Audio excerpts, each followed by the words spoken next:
হাঁটি হাঁটি পা পা করে বইমেলার আজ শেষ দিন। এই শেষ দিনে এসে বিদায়বেলায় অনেকেই আসলে বিষণ্ণ চোখ মুখ নিয়ে ঘুরে বেড়াচ্ছেন এই মেলা প্রাঙ্গণে। কারণ আর মাত্র কয়েক ঘন্টা তারপরই শেষ হয়ে যাবে এই সকলের আনন্দের প্রাণীর যে বইমেলা। সবাইকে সেই বইমেলা প্রাঙ্গণ থেকে স্বাগত জানাচ্ছি আমি অন্তরা বিশ্বাস। আজ শুরুতেই আমাদের সঙ্গে দুজন লেখক রয়েছেন, দুজন গুণী লেখক রয়েছেন। একজন হচ্ছেন সাইমন জাকারিয়া, আরেকজন সকৃত নোমান। আপনাদের দুজনকেই স্বাগত জানাচ্ছি আমাদের এই আয়োজনে। শুরুতেই আপনার এই বইটা নিয়ে কথা বলতে চাই। গল্প কথা নাটক মানিক থেকে হুমায়ুন, অর্থাৎ মানিক বন্দ্যোপাধ্যায় থেকে হুমায়ুন আহমেদ পর্যন্ত কি বিশ্লেষণ করেছেন এই বইটিতে? আসলে এটি আমার একটি প্রবন্ধ সংকলন। আমি বিভিন্ন সময়ে এইসব মহান সাহিত্যিকদের উপরে লিখেছিলাম। হুমায়ুন আহমেদের ছোট গল্প নিয়ে তেমন আলোচনা হয়নি, অন্যরকম কিছু প্রসঙ্গ আছে। যেমন সমসাময়িককালে আমাদের মুক্তিযুদ্ধের ইতিহাসকে যেভাবে বিতর্কিত করা হচ্ছে, তার উত্তর কিন্তু হুমায়ুন আহমেদের ছোট গল্পের ভিতরে অসাধারণভাবে আছে, কিন্তু আমরা অনেক ক্ষেত্রে এটা জানি না। সেজন্য আমি এই গল্পগুলোকে বিশেষভাবে বিশ্লেষণ করেছি। এছাড়া এখানে আব্দুল গফুর হালি, যিনি মাছ ভান্ডারী গানের অমর গানের রচয়িতা, দেখে যারে মাছ ভান্ডারী হইতেছে নূরের খেলা, যে গানের কথা সবাই জানেন, কিন্তু তিনিই যে নাটক লিখেছেন, সেই নাটক যে আমাদের মেন স্ট্রিমের নাটকে ধারায় আলোচিত হতে পারে, সেই চিন্তাটা কেউ করে না। তো আমি সেই জায়গা থেকে তাকেও গ্রহণ করেছি। সৈয়দ শামসুল হক, সেলিম আল দিন, এইসব নাট্যকারদের পাশাপাশি আব্দুল্লাহ আল মামুনের পাশাপাশি একই সঙ্গে আমি সমসাময়িককালের যারা শ্রেষ্ঠ লেখক বাংলাদেশের, সৈয়দ মনজুরুল ইসলাম, তারপর শহীদুল জহির, এমদাদুল হক মিলন, এদের কথা সাহিত্য নিয়েও এই বইয়ে আলোচনা করেছি। আমার মনে হয় যারা মৌলিক গবেষণা করতে চান বা মৌলিক মননশীল প্রবন্ধ লিখতে চান সাহিত্য নিয়ে, তাদের জন্য এই বইটা একটি দৃষ্টান্ত হতে পারে যে কীভাবে সুন্দরভাবে নতুন বিষয় নিয়ে, যেটা নিয়ে কেউ কখনো লেখেনি, সেই সব বিষয় নিয়ে কীভাবে লেখা যায় সেটা শেখা যাবে এই বই থেকে।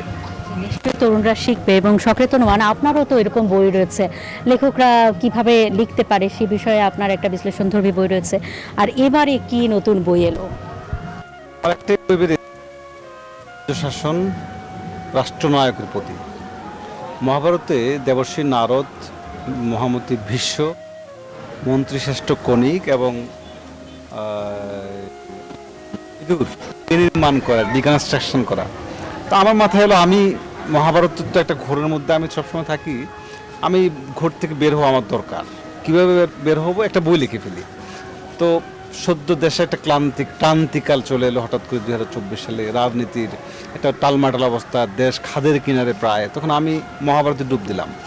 ডুব দিয়ে আমি একজন রাষ্ট্রনায়ককে বসালাম, যিনি নির্বাচিত হয়েছেন কিন্তু সিংহাসনে তো কখনো বসেননি। তাকে একজন বুদ্ধিজীবী কথাগুলো শোনাচ্ছেন, হে জননায়ক, হে জনমৌনী, হে রাষ্ট্রনায়ক, আপনি এইভাবে দেশ পরিচালনা করুন, এইভাবে করুন, জনগণকে এইভাবে পরিচালিত করুন, এইভাবে শত্রুদের সঙ্গে মোকাবিলা করুন। মানে বিশদ বিবরণ রাজ্য শাসন বিষয়ে। রিশাদ হাসান আছেন, চলে যাচ্ছি রিশাদের কাছে। অন্তর, আপনাকে ধন্যবাদ। আপনি ঠিক যেমনটি বলছিলেন যে আসলে আজকে একেবারে বইমেলার শেষ প্রহর, বিদায়ের সুর আসলে চলছে এবং আমরা আসলে স্টলগুলোতে ঘুরছি। তো স্টল ঘুরতে ঘুরতে আমরা দেখা পেয়েছি একজন জনপ্রিয় লেখক সাদাত হোসেনের। আমরা একটু তার সঙ্গে কথা বলতে চাই। সাদাত হোসেন, একটু আপনার সঙ্গে কথা বলি। আমরা জানি যে আসলে বইমেলায় যখন পাঠকরা আসেন তখন কিন্তু আসলে লেখকদের সঙ্গে তাদের একটা ব্যাপক সখ্যতা গড়ে ওঠে এবং সেই সঙ্গে লেখকরাও আসলে উদ্গ্রীব হয়ে থাকেন কখন পাঠকদের সঙ্গে তাদের দেখা হবে। এবং সাদাত হোসেন, আপনার কাছে একটু জানতে চাই, এবারে নীলকণ্ঠী নামে একটি বই এসেছে, আমরা জানি। এই প্রকাশনী থেকে কি বই এসেছে এবং সর্বোপরি এবারে আসলে পাঠক সমাগম দেখে আপনার কাছে কি মনে হচ্ছে? আমি অনেকবারই বলেছি যে আমার কাছে মনে হয়েছে আমার জীবনে দেখা সবচেয়ে প্রাণহীন বইমেলা হচ্ছে এবারের বইমেলা। তো খুবই মন খারাপ এই জন্য, কারণ আমি তো আসলে গত 10-12 বছর ধরে এক ধরনের অভ্যস্ততার মধ্য দিয়ে গিয়েছি যে বইমেলায় যাব আর ঘন্টার পর ঘন্টা অটোগ্রাফ দিব, লম্বা লাইন থাকবে, হ্যাঁ এক মুহূর্তের জন্য বিরাম মিলবে না। কিন্তু এবার প্রথম, মানে গত এক যুগে আমার প্রথম অভিজ্ঞতা যে আমি সেই বাস্তবতাটা ফেস করিনি। সবাই আমাকে জিজ্ঞেস করে যে আপনি কি ক্লান্ত হন না? আমি বলি না, আমি ক্লান্ত হই না, কারণ মানুষের এই প্রবল ভালোবাসার কাছে ক্লান্তিটা আসলে উধাও হয়ে যায়। এবার সেই মানুষের উপস্থিতিটা অনুপস্থিতিতে রূপান্তরিত হওয়ার কারণে মন খারাপ ছিল। আর নীলকণ্ঠী উপন্যাসটি এসেছে আমার অন্যধারা থেকে, এটা আমার এবার নতুন উপন্যাস। দুটো উপন্যাস এসেছে, একটি নীলকণ্ঠী আর নাম হচ্ছে বিভা ও বিভ্রম। বিভা ও বিভ্রম এসেছে অন্য প্রকাশ থেকে। আচ্ছা, আমি আপনার কাছে আবারও ফিরবো, কিন্তু তার আগে আমরা একটা ছোট্ট বিরতিতে যেতে চাই। বিরতির পর যখন ফিরছি তখন সাদাত হোসেনকে সাথে করে নিয়ে ফিরছি, আমাদের সঙ্গে থাকুন।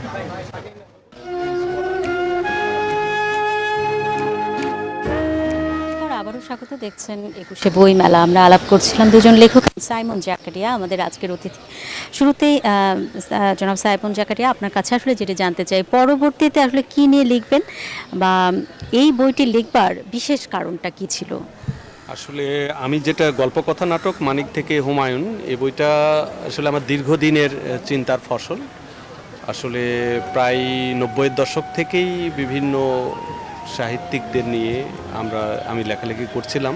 আর বিশেষ করে নাটককে সাহিত্য হিসেবে বিবেচনা করা হয় না বাংলাদেশে।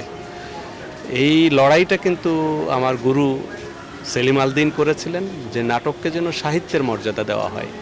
সেই জায়গা থেকে বিশ্লেষণের জন্যই আমি নির্বাচন করেছি সেই নাটকগুলো এবং সেই নাট্যকারদের নাটক যেগুলোকে সাহিত্য হিসেবে পাঠ করা যায় এবং সেটা সাহিত্যের মানদণ্ডে সেটা বিবেচনায় আনা যায়।